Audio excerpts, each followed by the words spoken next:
je disais qu'il y a pas beaucoup de films à 60 millions de thrillers d'espionnage au cinéma et je crois qu'il risque pas de revenir avec ce film pour le coup. Ces Avengers ne peuvent pas vaincre Ultron.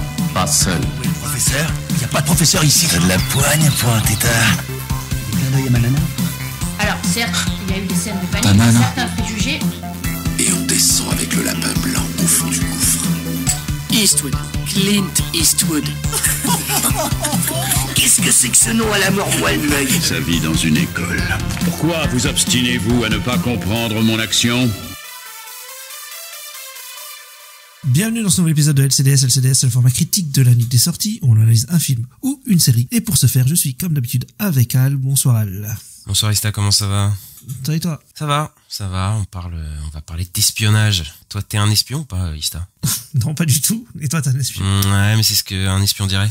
Donc, tu vois, je peux pas être sûr, quoi. Non, mais je réfléchissais un peu aux films d'espionnage et tout que j'ai vu et tout, et je me dis, mais c'est quoi les films d'espionnage? Parce que tu vois, on connaît thriller, c'est assez vaste, mais thriller d'espionnage, est-ce qu'il y en a que j'aime bien? Je crois que, je me dis, est-ce que Kingsman, c'est un peu un film d'espion? Ah! Moi, j'aime ouais, il y bien a ce truc-là, mais il y a un truc un peu parodique dans Kingsman, sur le coup. Oui, c'est ça, quoi. Mais moi, je crois que mon préféré, c'est L'amour aux trousses, voilà. C'est un James Bond sans être un James Bond, quoi. L'amour aux trousses de Alfred Hitchcock, et c'est vraiment incroyable. Mais moi, après, j'ai pas vu les James Bond, j'en ai vu très peu, et je m'en fous. Donc, je pense qu'il y a beaucoup de gens qui diraient ça. Et toi, t'aimes bien Skyfall, quand même, toi, je crois. Skyfall et Casino Royale, je pense que c'est des gros films. Skyfall, j'avais bien aimé, ouais. Surtout Skyfall qui m'avait marqué. Parce que je trouvais qu'il était beau aussi, le film, ça, c'est pour ça. Sur les coups. Il y avait des beaux plans et tout. Mais ouais, Skyfall, j'avais bien aimé, Mais là, le film, on va parler, je trouve qu'il se rapproche plus de Jason Bourne ou ce genre de choses que autre chose, quoi. Oui, clairement. Jason Bourne, moi aussi, j'aime bien Jason Bourne. Après, je les ai pas vus depuis longtemps, mais je trouve ça sympa aussi. Rami Malek, putain. On n'a pas beaucoup parlé de Rami Malek dans le podcast. Je crois que même on n'a jamais chroniqué un truc où il était dedans. J'y pense, en fait.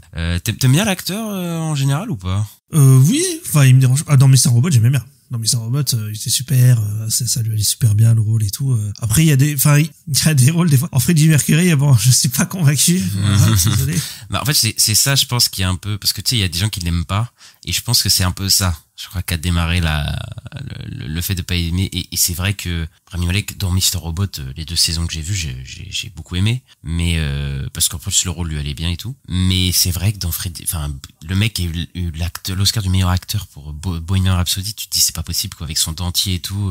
Tu te dis la performance, bon, le personnage est nul, mais lui sa perf elle est vraiment en mode cabotinage et tout, ça c'est pas possible, quoi. Oui. Genre vraiment, tu te dis c'est un truc de fou, quoi. Et au final j'ai l'impression que ça fait plus de mal à sa carrière, enfin plus de mal. Ça va, il s'en sort bien, il a encore des rôles et des trucs comme ça. Oui, mais t'es dans Oppenheimer, mais bon, prends-le vite fait. Mais... Oui, non, mais je veux dire, sa carrière, elle a pas, voilà, il a encore l'affiche d'un film et tout, elle a pas plongé du tout, enfin, il a eu un Oscar quand même, tu vois. Mais j'ai l'impression qu'en termes de crédibilité, genre, je sais pas, genre, les gens, il s'est fait quand même pas mal de personnes qui l'aiment pas, tu vois, depuis, quoi. Et après, là, je regarde sa filmo, c'est vrai que, elle a fait Le Voyage du Docteur Dolittle, Mourir peut attendre. Je crois quand même, dans le dernier James Bond, les gens l'aiment pas de fou aussi, son personnage. Ah, oui, c'est vrai, ouais, c'était le méchant, et... ouais, c'était pas fou. Ouais, il était dans le film Amsterdam, qui était pas fou non plus. Donc en fait, ouais, peut-être qu'au cinéma, là, en ce moment, c'est pas la folie. Et il a fait Twilight. Bon, ouais, mais ça c'était il y a longtemps. Hein. Et c'est pas à son avantage, je pense. Après, bon, je dis ça, je ne dis rien, quoi. Mais enfin bref, voilà, on arrive au film d'aujourd'hui qui est porté par Rami Malek. Qu'est-ce que tu peux nous dire sur la production du film, Ista? Alors, donc le film c'est The Amateur. Il s'agit d'une adaptation du roman du même nom de Robert Little. Donc le roman The Amateur de Robert Little est publié en 81. Il s'agit d'une transposition d'un scénario qu'il avait écrit pour le cinéma et qui donnera le film L'Homme de Prague de Charles Jarrott. Ouais, je me suis renseigné sur L'Homme de Prague et en fait c'est pas du tout un film qui a marqué l'histoire film d'espionnage, mais qui est allé dans l'oubli. Donc ils ont réadapté ce truc-là et c'est vrai que tu vois là dans le champ hollywoodien et tout, c'est bizarre de réadapter ça. Genre d'un coup dans un film quand même qui a coûté 60 millions, donc c'est un moyen budget. Et je me dis mais pourquoi Disney, pourquoi 20th Century Fox ferait un genre de thriller d'espionnage sur un truc qui a pas marqué vraiment les gens? Tu vois, le projet en tant que tel, c'est très bizarre. Tu vois, je me dis, j'arrive pas à comprendre d'où il sort, tu vois. Peut-être que c'est un vieux projet qui ressortait des cartons tout le temps et... Ouais, mais enfin, pourquoi ce projet-là, tu vois, c'est pas une adaptation, c'est pas comme si c'était un livre célèbre. Il y a quand même enfin, c'est un film moyen budget. Les moyens budgets, on sait qu'ils ont un peu disparu. Tu vois, depuis quand même une quinzaine d'années, il y a plus trop de moyens budget à 50-60 millions. Là, il l'est. Et même les thrillers un peu d'espionnage et tout, ça existe plus vraiment, tu vois, dans le cinéma et tout. Donc tu te dis, mais ok, pourquoi ce film d'un coup il sort? Je pense que c'est une réponse que l'on n'aura pas aujourd'hui.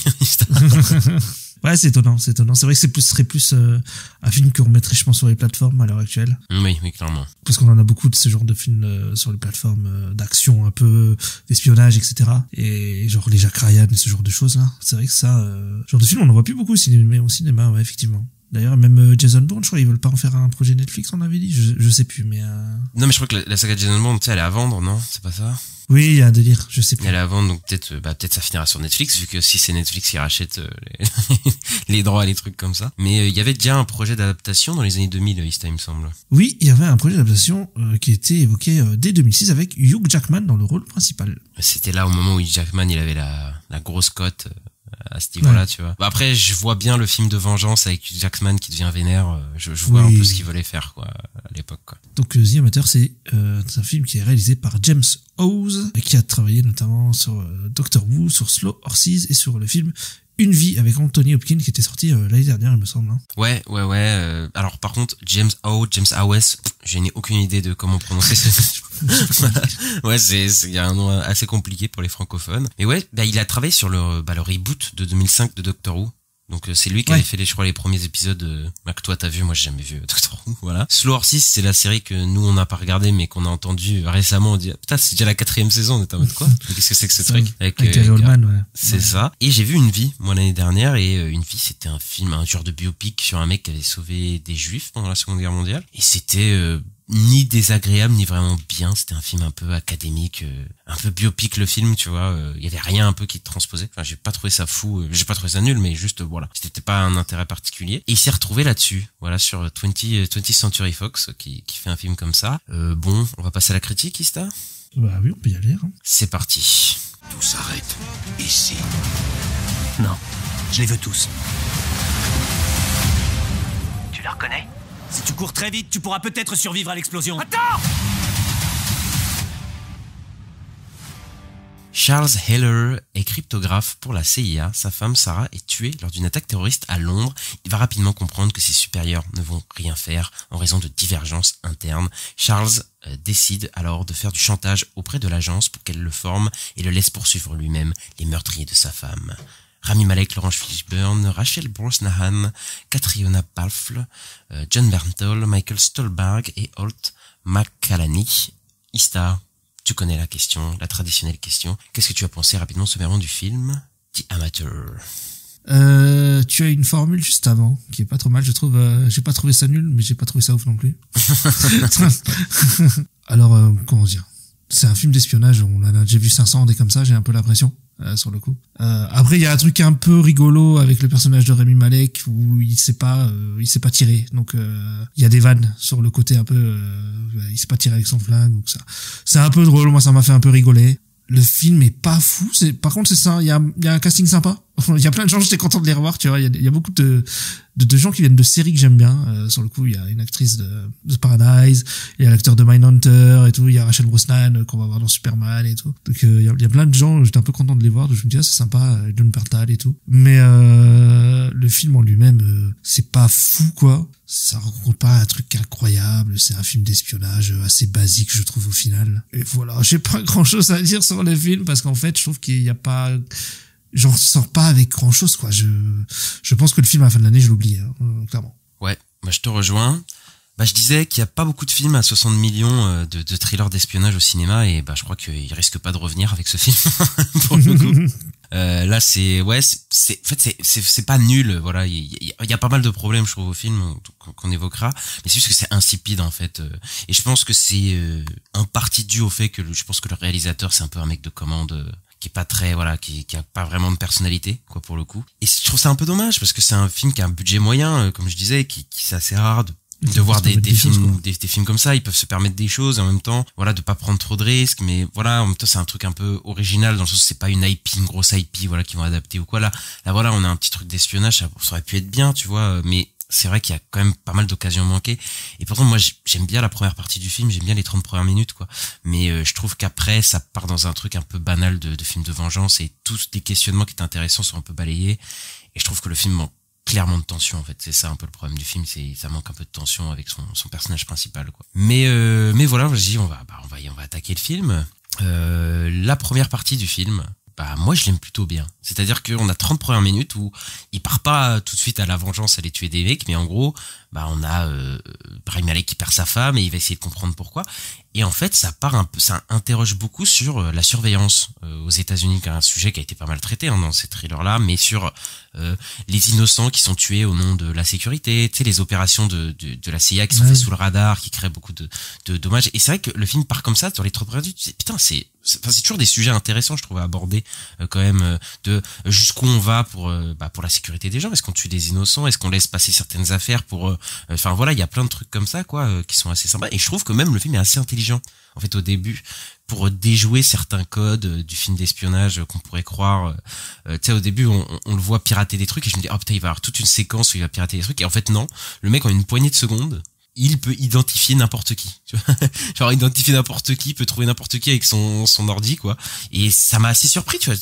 Au début, je me dis, mais, enfin, le film, il va partir sur quoi et tout. Et moi, j'ai trouvé ça assez surprenant qu'il fasse chanter, en fait, ses employeurs, et tout ça, même, toute cette intrigue avec la CIA, c'est ça que je trouvais plutôt bien, en fait, dans le film en fait, lui-même qui est pourchassé par sa hiérarchie, mais en même temps, ils peuvent pas l'attraper tout de suite, ils sont obligés un peu de céder parce que lui, il peut les faire chanter et tout. Moi, je sais pas toi, mais cette partie-là du film, je la trouvais plutôt bien, en fait. Ouais, la première partie est plutôt sympa. Oui, je suis d'accord avec toi sur le coup. C'était plutôt prenant et puis ouais, c'était plutôt intelligent dans l'écriture. Et ouais, il y a le côté humour qui m'a un peu fait rire. À un moment, il parle il y a un moment, il parle d'un camion il y a ses collègues qui croient qu'il transporte un truc de ouf, et puis il dit en fait non, c'est juste un sapin de Noël. Et il y a des délires comme ça un peu rigolo. Mais ouais, dans le délire, c'est plutôt sympa. Au début, ça m'a assez rendu curieux sur le film, mais après ça part plus faire un film de vengeance. Il poursuit des gens et il va les buter, quoi, sur le coup. Donc c'est un peu dommage. Ça. Surtout qu'il y a un acteur que j'aime bien, là, Holt McCallany, là, un peu son boss de la CIA, là, pour qui il travaille, qu'on avait vu dans Iron Claw, qui était le père de Iron Claw, qui est un acteur. Oui, qui est l'acteur de Mindhunter sur le coup. J'ai pas vu Mindhunter, ok, d'accord. Mais moi, pour moi, c'est le mec de Iron Claw, quoi. Le daron toxique de Iron Claw. Ouais, et je trouve cet acteur super, je sais pas, il a un charisme, il a une présence de fou, je trouve. Ouais, de fou. Et j'aimais beaucoup, en fait, les interactions, surtout que Rami Malek, il est tout chétif, tu vois, dans le film au début, quoi. Mais comme t'as dit, en fait, le problème, c'est que toute cette intrigue de la CIA, en fait, plus on avance dans le film, plus c'est abandonné, quoi. Enfin, on les voit quasiment plus, quoi. Dans les 40 dernières minutes du film, ils disparaissent, quoi, du film, les mecs de la CIA, quoi. Ils sont plus du tout là, quoi. Il y a un peu le perso de Laurence Fishburne, qui est sympa, d'ailleurs. Il a un côté sympathique aussi, Laurence Fishburne. Bon, après, il fait toujours le Mandor un peu face, mais... Ouais, mais tu vois, l'aspect surveillance de la CIA et tout ça, en fait, c'est pas du tout le personnage de Laurence Fishburne qui l'a, tu vois. Laurence Fishburne, c'est un sous-fif qui vient l'éliminer, tu vois, qui vient l'empêcher et tout. Et oui, ils ont un peu d'alchimie entre eux, mais c'est pas, oui, ça raconte plus rien de ce qui était intéressant, quoi, de l'ambiguïté qu'il pouvait y avoir au début sur les services secrets, CIA, tout ça, qui était vraiment le début du film et sur lequel ils auraient pu partir, mais non, ça part sur un film de vengeance un peu lambda et c'est dommage parce que, toutes ces interrogations-là, ils sont balayées et pourquoi, tu vois, parce qu'on sape 1h30 après de film, d'un film qui est beaucoup plus balisé, qui est déjà vu, quoi, et même qui est assez long dans ce qu'il raconte. Je trouve qu'il y a un peu des problèmes de rythme. Je sais pas toi, mais je trouve dans le film, au bout d'un moment, j'ai regardé ma montre et j'ai vu qu'il y avait en fait qu'une heure qui était passée. J'ai fait merde. Ah, j'ai eu exactement la même chose. Je crois au moment où il rencontre le contact, la femme. Je crois que c'est à peu près là, ouais. Où je me suis dit, putain, il doit rester 30 minutes et en fait, il restait 1 heure. Il restait 1 heure au film. Ouais, je me suis dit pareil. Ouais, j'ai fait ouais. Et je trouve que le film est un peu mal rythmé et je pense que le gros problème, on l'avait dit en préambule au début, c'est qu'en fait les films de vengeance comme ça, on en a vu plein, quoi. Et quand tu compares avec tous les autres films de vengeance type Jason Bourne, qui sont eux pour le coup assez tendus et surtout plutôt bien rythmés quand même, les Jason Bourne, quoi. Tu te dis ouais, la différence, ça fait un peu mal, quoi. Oui. Après, ce que j'aime bien dans l'idée qu'ils avaient dans le projet, hein, c'est le fait que ce soit plus le pirate, tu vois. Généralement, le pirate, c'est toujours le perso secondaire. Là, c'est le perso principal, un peu, tu vois. Donc, il y a un côté un peu sympa, le mec qui sait faire des explosifs et tout. Mais, côté, ils en font pas grand chose au final. C'est ça, oui. C'est ça que j'allais dire. En fait, dans l'idée, c'est plutôt sympa, tu sais, de voir le mec qui peut pas utiliser d'armes à feu. En fait, il arrive pas à tuer les gens comme ça. Mais en fait, je trouve qu'il y a un problème de temps, en fait, dans le film. Parce que le film part sur film sérieux, d'espionnage, réflexion sur l'espionnage, la CIA, putain et tout, le mec c'est dramatique, puis ça devient une série B un peu de vengeance, tu vois. Où en fait, il y a des problèmes de ton, où des fois il fait des trucs, où il y a le film se veut réaliste, tu vois, dans son approche, caméra épaule, tu sais, on va le suivre dans les rues et tout. Et en même temps, des fois, le réalisme, je trouve qu'il est un peu abandonné pour des mises à mort ou des trucs un peu spectaculaires et tout. Et ouais, j'ai l'impression que le film, il se perd un peu dans les tons qu'il essaye d'aborder, quoi. En fait, parce que des fois, il va dans des trucs un peu invraisemblables et tu dis, bah oui, mais là, on n'est plus dans le réalisme que t'essayes de chercher, caméra épaule et tout, quoi. Bah ouais, mais je trouve le perso de Rami Malek, des fois, on dirait, il est peureux et tout. Et puis des fois, il aurait le monde badass, tu vois. Genre en mode, je fais un truc de ouf, je suis badass. C'est un peu étonnant, ouais. T'as du mal à cerner le perso, des fois. Bah après, on peut s'attarder sur Rami Malek, mais est-ce qu'il t'a convaincu, que ce soit son acting ou son personnage dans son évolution, où le mec passe du mec un peu chétif, peureux à une machine à se venger, quoi. J'aime bien, moi, quand il est dans son rôle au début. Ouais. Le début du film, j'aime bien. Et quand il est en mode Jason Bourne, ouais, non, j'ai du mal quand même. Hein. J'y crois pas trop. Hein. J'y crois moyen quand même. Hein. Bah en fait, il joue bien les mecs introvertis, on sait en fait Rami Malek. C'est ça. Le mec est introverti, il est tout chétif par rapport au, il est plus petit que tout le monde, tu vois. On est vraiment présenté comme un mec, ok, lui ça va pas être le tueur destiné, quoi. En plus on dit au début qu'il prend pas du tout de risque, tu vois. Lui il est vraiment dans son monde. Et même il a un côté décalé comme Mr. Robot où il y a des blagues, mais lui il comprend pas l'humour du tout. Tu sais, il est en mode, il y a des gens qui font les blagues, il fait, ah ok, c'est une blague, ça, je sais pas. Tu vois, il est en mode, je comprends pas le monde.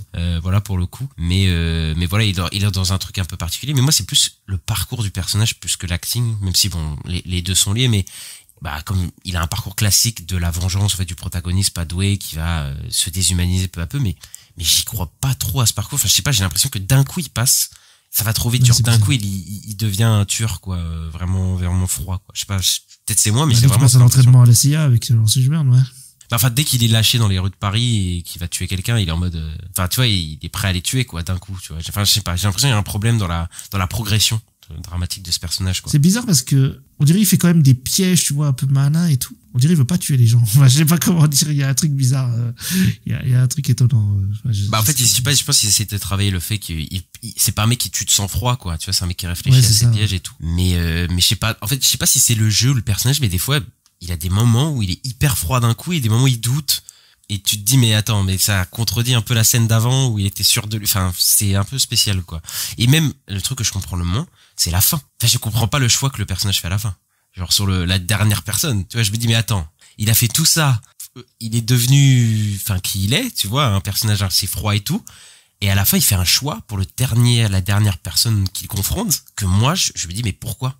Enfin, pourquoi celui-là, il a ce traitement-là, contrairement aux autres, tu vois? Je sais pas, c'est pas toi, mais moi, j'étais en mode, mais je comprends pas la fin, quoi. De toute façon, bon, on spoil d'habitude, donc voilà, je vais spoiler. Mais à la fin, en gros, le dernier mec sur le bateau, il a une discussion avec lui, et il le tue pas. Alors qu'il tue les deux autres, l'autre dans la piscine. Il tue les deux autres, il tue la meuf. Enfin, la meuf, malheureusement, elle se fait écraser sur la route, mais voilà, il est parti pour la tuer.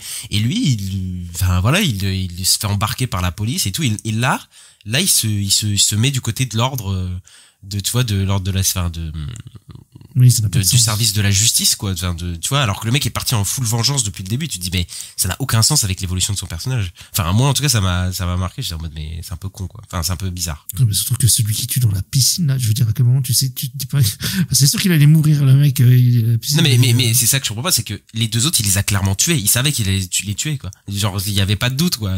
Ou même le mec avec la bombe, où il devient vraiment vénère, où il est en mode, bon de toute façon si tu sautes assez loin peut-être que tu survivras, mais t'es en mode après tu vois l'explosion derrière, tu vois que non, même s'il sautait vite, le gars là il pouvait pas s'en sortir, tu vois, et là tu te dis bon à la fin d'accord il l'arrête. Bon, c'est trop bizarre, et même il y a un truc avec sa femme que j'aime pas en fait dans le film. C'est un truc que je dis souvent, mais les flashbacks avec les visions de sa femme, c'est pas possible, quoi. Faut arrêter ces trucs-là. C'est dommage, en plus que ça commence, elle a envie, sa femme, sur le coup, et je pensais qu'ils allaient faire quelque chose avec le personnage de Rachel Brosnahan, et au final, oui, c'est pour la buter, et puis refaire un espèce de truc, Non, c'est le fantôme qui le hante, en gros, mais, je sais pas, j'ai l'impression qu'à chaque fois les flashbacks, les trucs comme ça, c'est toujours de la même manière, c'est le mec qui se réveille, parce qu'il a réveillé sa femme, et tout, oh là là, c'est toujours les mêmes choses, quoi. J'en peux plus de ces trucs-là, quoi. T'as ça dans le Punisher aussi, mais oui. Oui, non, mais après, je dis sûrement que là, dans la série, ça m'aurait saoulé, tu vois. Mais c'est juste que c'est toujours les mêmes choses, quoi.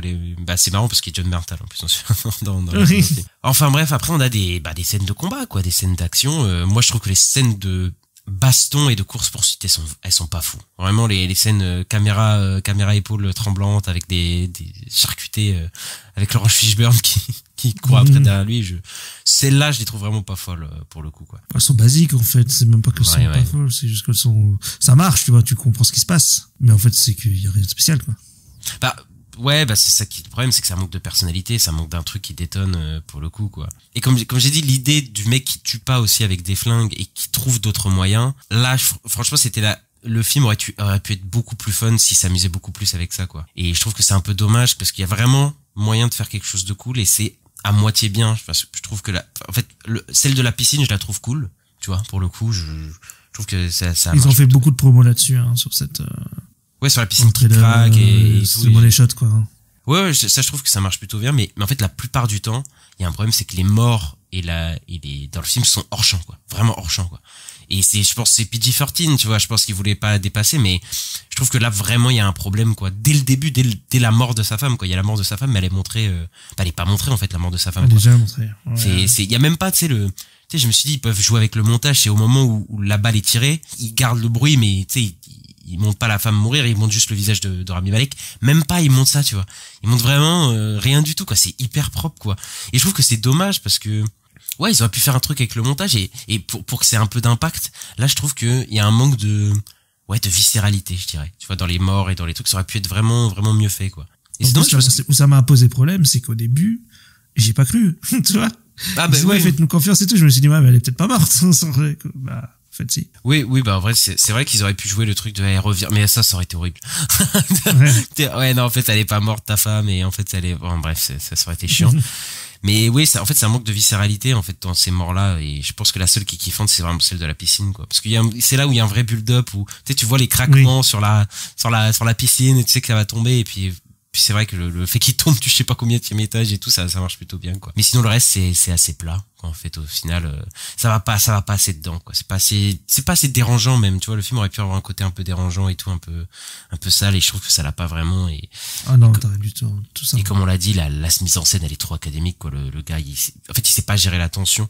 Et je pense que ça nécessitait un metteur en scène qui gère vraiment bien l'attention, parce que on l'a pas dit, mais il est hyper cheaté, en fait, le personnage de Rami Malek, en fait, dans le film. Et du coup, pour qu'on y croit un peu au fait que le mec soit en danger et tout ça, faut une mise en scène qui soit à ce niveau-là. Et le mec, enfin, je sais pas toi, mais il y a quand même des décisions un peu au niveau du scénario, au niveau des personnages, que je comprends pas, enfin, où tu réfléchis 5 secondes qui ont pas de sens, quoi. C'est-à-dire que le mec, déjà, j'ai du mal à croire que le mec se fait pas retrouver direct, par la CIA, vu les moyens qu'ils ont, tu sais, qu'ils te montrent les moyens qu'ils ont au début du film. Je me dis, bon, le mec est censé être repéré, mais à un moment du film, Rami Malek, avec un ordinateur, et avec juste son portable et un ordinateur, il arrive à mettre sa tête partout sur plein de personnes dans différents pays sur pas mal de caméras de vidéosurveillance. Je sais pas si tu vois à ce moment-là. Oui, en fait, oui, il les piège parce qu'en fait, ils croient qu'il est à l'aéroport, c'est ça, c'est ce moment-là. En fait, il croit qu'il se fait passer pour un mec dans plein de pays. Tu sais, à chaque fois, il est dans un autre pays. Et je me dis, mais attends, le mec, il utilise ça dans les 30 dernières minutes du film. Genre, tu dis, mais attends, tu veux pas être repéré, mais c'est quand même le truc le plus cheaté qu'ils peuvent avoir, tu vois, c'est quand même ça, tu vois. Et je dis, mais pourquoi il l'utilise qu'à la fin? Enfin, il y a des trucs comme ça où tu te dis, bon, faut quand même suspendre son incrédulité, quand même pas mal, quoi. De toute façon, ça va aussi avec le changement de ton un peu bizarre, ouais. Oui, où tu vois, il y a des moments invraisemblables, il y a des moments fun, il y a des moments sérieux où, ok, là, ils veulent un truc, ouais, là, c'est des vrais hackers, tu vois. C'est un vrai hacker et c'est un vrai truc de CIA, donc c'est un peu bizarre, quoi. Mais pourtant, le film voyage beaucoup et je trouve que là, pour le coup, c'est pas désagréable, tu vois, à ce niveau-là. Non, mais j'avoue qu'on voit beaucoup de voyages. C'est un peu comme les Missions Impossibles ou ce genre de trucs qui vont dans plusieurs villes et tout. Ouais, il y a ce truc-là. Et c'est vrai que c'est sympa. On voit un peu de. On voit la France en plus. Sur le coup, en plus, c'est des acteurs français, je crois, sur le coup, parce que même si j'ai vu en VF, je sentais que c'était du vrai français, tu vois, que ça parlait. Oui, il y a un moment, le moment où ils sont en France, ils parlent français, quoi. Il y a un moment, quoi. Donc c'est possible que ce soit des acteurs français, après je les connais pas, mais c'est possible, quoi. Mais en tout cas, ils ont vraiment tourné à Paris pour le coup, quoi. Mais c'est ça qui est sympa aussi, c'est dans ces trucs moyen budget, c'était de sentir que le mec voyage, va dans des vraies localisations, en fait. Ouais, pour le coup, même aussi. Ouais, tu vois, où on sent vraiment la ville, parce que dans un autre podcast concurrent, dont je ne donnerai pas de nom pour pas donner pour pas donner de crédit, réalise sans trucage, voilà. Mais non, mais il parlait du fait des localisations et en fait je crois que c'est réalisé en stockage, mais je suis presque sûr, mais du fait qu'en fait on sent pas le côté numérique en fait de la chose, parce qu'il y a beaucoup de films où ça voyage et ça va dans Paris, ça va dans des trucs en Europe, et tu sens le côté numérique, la photo numérique, les fonds verts et tout ça. Je pense à moi, Degré Man, par exemple, Degré Man, qui est un film qui est bien plus cher, et le film fait que voyager, mais il y a une patine numérique, en fait, derrière Ryan Gosling, qui en fait empêche une vraie localisation des lieux, tu vois, un vrai ressenti en dur. Et ici, je trouve que là, non, pour le coup, on sent qu'il est vraiment allé dans des vrais endroits à Paris et tout ça, quoi. Là, sur le coup, je trouve que ça marche bien, quoi. Ouais, ça, je suis d'accord. Je trouve que ça marche super bien. Tu sens bien la vibe, un peu, je dirais, des lieux, tout ça, du pays, où il est, etc. Ouais. Ça fonctionne plutôt pas mal, ouais. Ça, sur le coup, mais ça ressemble à Jason Bourne, où il est pareil. Oui, complètement. Il y avait ce côté-là aussi, un peu. Après, le côté viscéral sur Iron Bull. Putain, je parle d'un autre truc, là. De Jason Bourne, c'est que il y avait vraiment un côté viscéral, que ce soit dans la mise en scène, dans la scène d'action, mais aussi dans les lieux et tout. Enfin, il y avait vraiment un ressenti un peu réel, quoi, entre gros guillemets, quoi, qui était vraiment assumé, là, pour le coup. Oui, complètement, ouais. Il y a un truc un peu grand guignolesque, un peu, des fois, dans ce film-là, c'est un peu bizarre. C'est ça. Mais juste pour revenir au côté grand guignolesque et changement de ton, il y a un moment qui m'a fait rire. C'est le moment où il doit crocheter une serrure et du coup, il va sur YouTube. Ah oui. Et il crochette la serrure avec le mec qui lui dit pour crocheter tout. Et je me dis, mais je sais pas, je pense que c'est pour un rendu un peu réaliste, mais ça m'a fait un peu oui. Sur le coup, je me dis, le mec qui pose son petit tuto YouTube pour ça, quoi. Il doit y en avoir, en fait, des tutos YouTube comme ça. Ah bah, bien sûr, je pense qu'il y a des tutos YouTube sur tout, sur n'importe quoi. Comment crocheter une serrure. Ouais. Et on va parler des personnages secondaires, parce qu'on a déjà parlé de Rami Malek et des autres trucs. Laurence Fishburne, il est présent, mais il est pas très exploité, on est d'accord, hein. Pas beaucoup. Mais pourtant, j'ai l'impression que c'est lui qui fait la promo avec Rami Malek. C'est un peu le deuxième personnage du film, quand même. Ouais. Je dirais. Mais le problème, c'est qu'il est pas très exploité. Ils ont de bonne alchimie, en plus. C'est un peu dommage. Après, moi, en plus, je suis pas le plus gros fan de Laurence Fishburne, moi. Personnellement, je suis pas... Après, t'as pas vu Matrix, quoi. Non, c'est pas ça. J'ai vu Matrix, quand même. J'ai vu Matrix 1, le 2 et le 3. T'as pas vu les suites. Voilà, mais le 1, j'ai vu, tu vois. Mais c'est surtout, je sais pas, depuis que je le connais, j'ai l'impression qu'il joue beaucoup des rôles, soit pas très intéressant, soit un peu cabotin, genre je me souviens dans Predators par exemple, ou même dans John Wick, tu vois, quand il joue le roi des voleurs ou je sais pas quoi là, des sans-abri ou je sais pas quoi, il a un côté cabotin. Man of Steel ça va, mais bon son rôle lui va bien, mais c'est pas transcendant non plus. Perry White, je crois il joue dedans. Oui, c'est ça. Bon, celui-là il est bien, mais c'est pas la folie, quoi. Mais il y a une bonne alchimie entre eux. Par contre, il y a un truc qui va pas du tout, et c'est là aussi il y a un gros problème de viscéralité dans le film. Je disais dans les mises à mort, c'est que le mec revient à la fin. Oui. Mais attends, comment ça, il revient à la fin? Enfin, en plus, il revient à la fin en mode gratuit, quoi. Genre vraiment, il est dans la voiture. Bah, en fait, je suis là. Ça va, mon pote, happy ending. Mais vous êtes sérieux ou quoi? Enfin, le mec vient de partir dans une run de vengeance où il y a des gens qui sont morts, des gens qui l'aimaient bien, des gens qui l'aimaient pas, tu vois, qui sont morts et tout. Donc, bah, voilà, c'est la route de la vengeance, et le mec ressort de nulle part en mode Deus Ex Machina. Ouais, en fait, non, je suis pas mort, gars. Et tu fais, mais non, mais arrêtez, quoi. Enfin, moi, ça m'a saoulé, quoi, vraiment à la fin, quoi. J'ai trouvé ça bizarre aussi, sur le coup. Mais ouais. Non, mais il est bien en vie, sur le coup. C'était étonnant. C'est une unique furie de ce film. C'est une unique furie. C'est un peu ça, quoi. Il a un autre sidekick, au bout d'un moment, Rami Malek, c'est Aqualine, je crois que qui s'appelle, enfin, c'est le hacker, la hackeuse qu'on apprend. Qui est la meuf, oui, ok. C'est ça qui est le contact.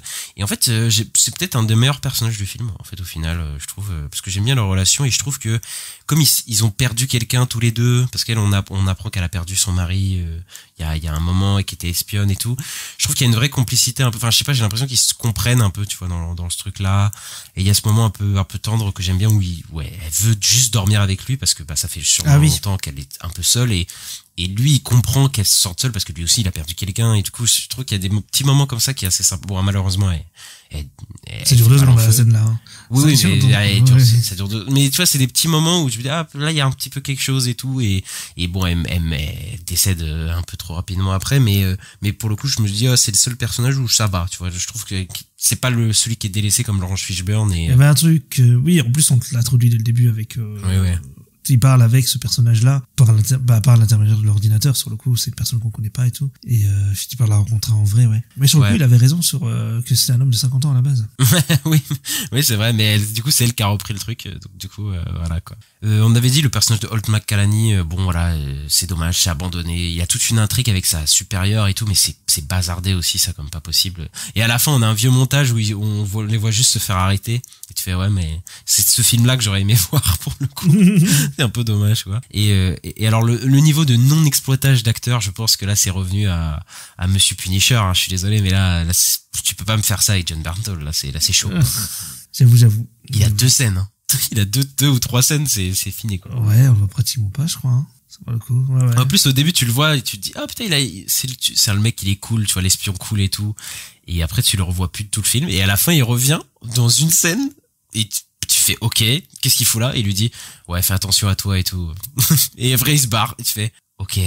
J'ai pas du tout compris ce qu'ils essayaient de faire avec le personnage. Je me dis peut-être que il avait un plus gros rôle et qu'ils ont charcuté un peu son rôle. Je sais pas du tout. C'est bizarre un peu. C'est trop bizarre que le mec revient après 1h30 où on l'a pas vu quoi. Enfin vraiment il n'existe pas dans le film quoi. Il a eu une scène au début. Moi j'avais l'impression que tu vois au début du film je me suis dit le film il va partir sur un mode il va l'embaucher lui John Bernthal pour aller buter les mecs qu'il veut buter tu vois, parce qu'il dit ouais c'est mon pote et qu'il l'a sauvé ou je sais pas quoi. Mais oui mais c'est ça. Et au début je te dis il y a des trucs tu te dis ah ça peut être bien et au final pas du tout quoi. C'est pas du tout exploré quoi et c'est dommage quoi. Ouais c'est bizarre. Mais bon j'espère qu'il a pris un bon chèque hein John. Enfin bref, c'est compliqué un peu le film. Après il est pas désagréable non plus, tu vois, c'est pas le pire film de l'année, mais c'est vrai que c'est dommage on a peu de propositions comme ça. Et bon, si c'est pour des yes man soit dessus et des trucs comme ça, tu dis bon, est-ce que c'est si nécessaire voilà. Je pense vraiment ils auraient confié ça à un mec je sais pas, un mec avec un peu plus de personnalité, je pense que ça aurait pu donner quelque chose de vraiment bien. Tu retravailles un peu le truc et ça aurait pu être bien quoi. Ouais, peut-être. Il y avait de l'idée, il y avait des trucs à faire, mais là c'est très en fait ça va tout droit quoi. Hein. Au final sur le coup, c'est très très classique au final. Malgré qu'il y avait de l'idée, mais c'est pas fou. C'est dommage. Mais ça relancera pas le film d'espionnage, je crois pas. Je crois pas non plus. Et bah voilà, on a fini avec The Amateur peut-être. Et voilà, et du coup on se retrouve très bientôt ici pour les news de la semaine. Et la semaine pro, on a pas mal de trucs. Puisque c'est la fin de Daredevil Born Again, voilà, sur lequel on a fait des TikTok pendant un moment pour le coup. Et on va faire un gros bilan dans un épisode spécial et on va enchaîner après avec Sinners. Donc voilà, on a deux films, un gros film que nous on attend de l'année et une grosse série qu'on a attendu aussi cette année. Donc on verra un peu comment tout ça va se découpiller, mais n'hésitez pas du coup à mettre les 5 étoiles et le petit pouce en l'air. C'est toujours sympa pour le référencement, ça nous aide beaucoup. À laisser un petit commentaire sur les plateformes qui le permettent. On est disponible un petit peu partout, voilà, sur Podcast Addict, Deezer, Spotify, Apple Podcast, voilà, on est à Cast, on est un peu partout. Et n'hésitez pas à nous suivre sur les réseaux sociaux @la nuit des sorties, donc sur Twitter, X, Blue Sky, Instagram, YouTube, TikTok, et on se retrouve très bientôt, Ista. À bientôt. Allez, ciao.